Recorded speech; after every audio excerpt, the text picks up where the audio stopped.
What is going on, everybody? It is Fitzmiller and Melvin, the alignment god, back here with another video. Today we're doing the rear brakes on the R32. I'm really glad I caught them. It would have been bad. There's a little bit of scoring right now, but there is like a millimeter or less of the pad left, so we didn't get down quite, you know, through the rest of the pad, but it's definitely time to do them. I thought I had to do the fronts. We just checked them and they are looking okay. Let me show you guys this thing. Absolutely dumped on its nuts, the Aveo. This thing's wild, dude. Melvin, don't you daily this thing? Every day. It's not my only car, but I feel like it's my only car. I feel that, man. I mean, shit, if I had a stance car that I could drive every day, I absolutely would. But this thing, on its nuts, and needs a subframe. Currently, you guys can see it's a little low. Unknown number. Unknown number of subframes? Yeah, I don't know. You want to guess? I'm pretty sure 5 to 10? More 10. I don't know how you have the patience for that, but my God. It's only 4 bolts. How much camber you running in the rear? It's like -20 in the back and about 14 in the front. Oh my God, dude. I don't have the patience for all that anymore. hence the lifted Skyline. We might be lowering the rear just a little bit today. I don't think it would be enough to mess up the tread, but I don't know. We'll see. We'll see what we're getting into. Whew. Starting with the rear pads. Yeah. You guys can see there is not a whole lot left on that boy, and really glad I caught him, dude. Here's the other side. Oh my God, dude. Barely in time, but so sick. Huge shout out to Melvin for helping me. If you guys need any preferably alignment work, what do you like doing? What's your favorite stuff?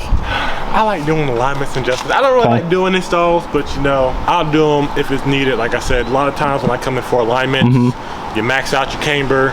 The actual toe arm doesn't have enough adjustment to actually fix it. I've been there. E90.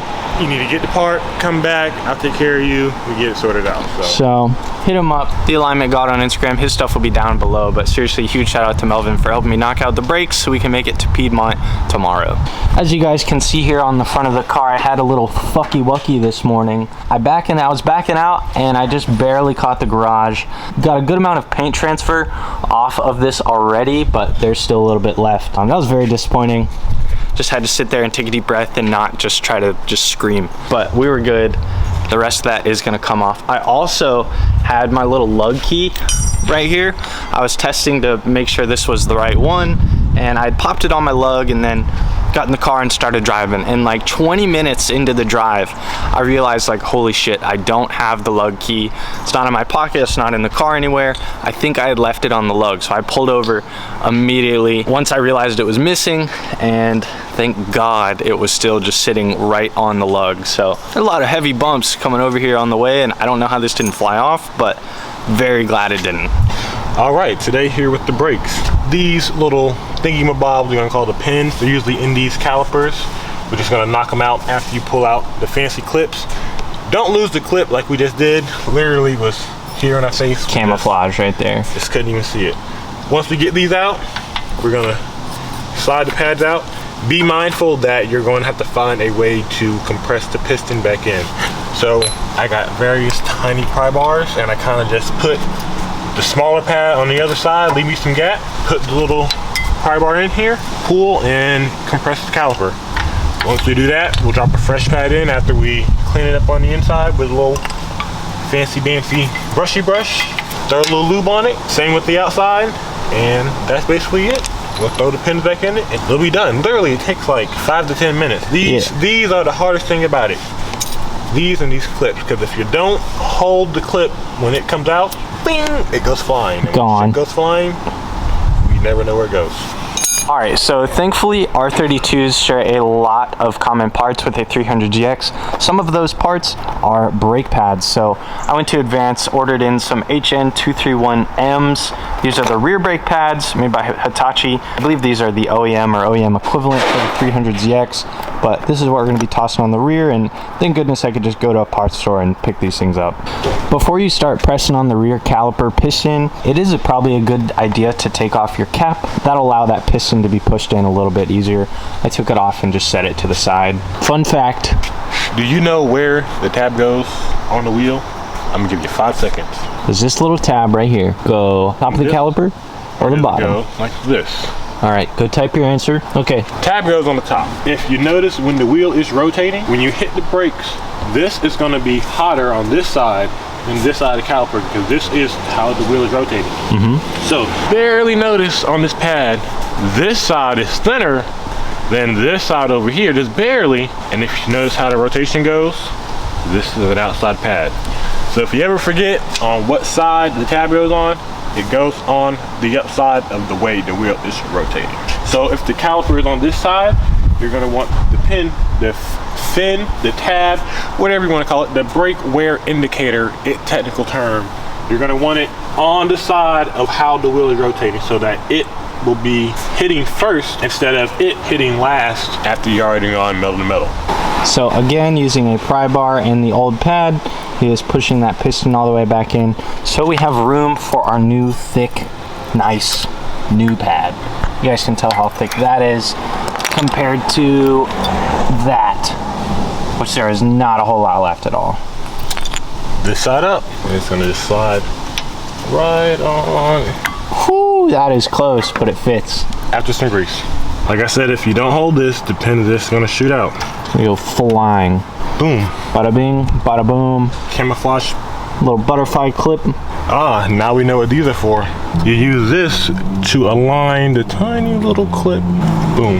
Just taking the screwdriver, twisting this pin that goes through the caliper, which aligns for the butterfly clip to pop into both of the pins. Mr. Dfitzwm here just gently putting the wheels back on. Very tight fit. Oh yeah. Very tight fit. Yeah, thankfully some of this chrome is peeling off, so our tire iron fits in there. And super close. Super close. I will not forget to torque these. I will not forget to torque these. We will not forget to torque these.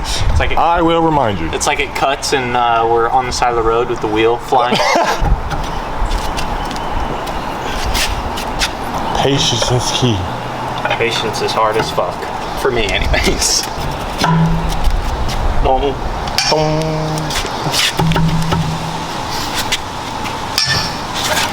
All right, now that he has the wheels loose, we're gonna jack it up, relieve the pressure. Literally, it's so tight, there has to be like no pressure on the wheel in order to actually get it off of the car. So while he's struggling to get it off. Give me this back, damn it. If you guys are following along for any reason, don't forget to put these little shims back in. We forgot on the driver's side, but we're gonna pop them back in. Kind of not forget, misunderstanding. These new pads don't come with them, but if you look real close, this side is kind of a rubberish side. I'm pretty sure this has something to do with insulating the noise or whatnot. It might be squeaking.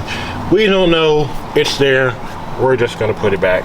There's also room on the new pad, as you guys can see, for these little shims. They just pop right on the pad, so nice. May as well put them back since they're here. Might as well. One thing I will say about using a pry bar on an actual caliper, when you put it in, you're going to want to put it where the bend is facing the inside of the piston. You want to even pull out. If you do it like this, you will not get as much of a throw compared to the other side. Let's see if I can get this in here. If you notice how I have the bend versus the rotor, I'm going to push it in and then it kind of bottoms out on the handle here. But if I put it in like this, where it's touching the rotor, I get a full depress all the way in. That's just a little trick. If you're using pry bars, you don't want to scratch up your rotor too much. The question is, how many subframes have I been through? 10 or more. Let me explain something to you, okay? I am so low, I have to change my subframe every 3 months. Every oil change, new subframe. When it comes to being this static, it's consumable items. You don't just buy something and think it's gonna last forever. I'm buying control arms, extending them, destroying them, rinse and repeat. If you want to be like this, this is full out commitment. Like, I'm gonna be honest with you, I'm pretty sure I need, you can just see in there, I already need another subframe. It's basically gone. So we're about done with this. It's about to rain. Don't forget the clips, the pads, the backing plates, doing the other side again. And just like that, we are done with the rear brakes. Huge shout out to Melvin for getting me in this afternoon like that, dude. I hit him up and he was like, all right, pull up right now.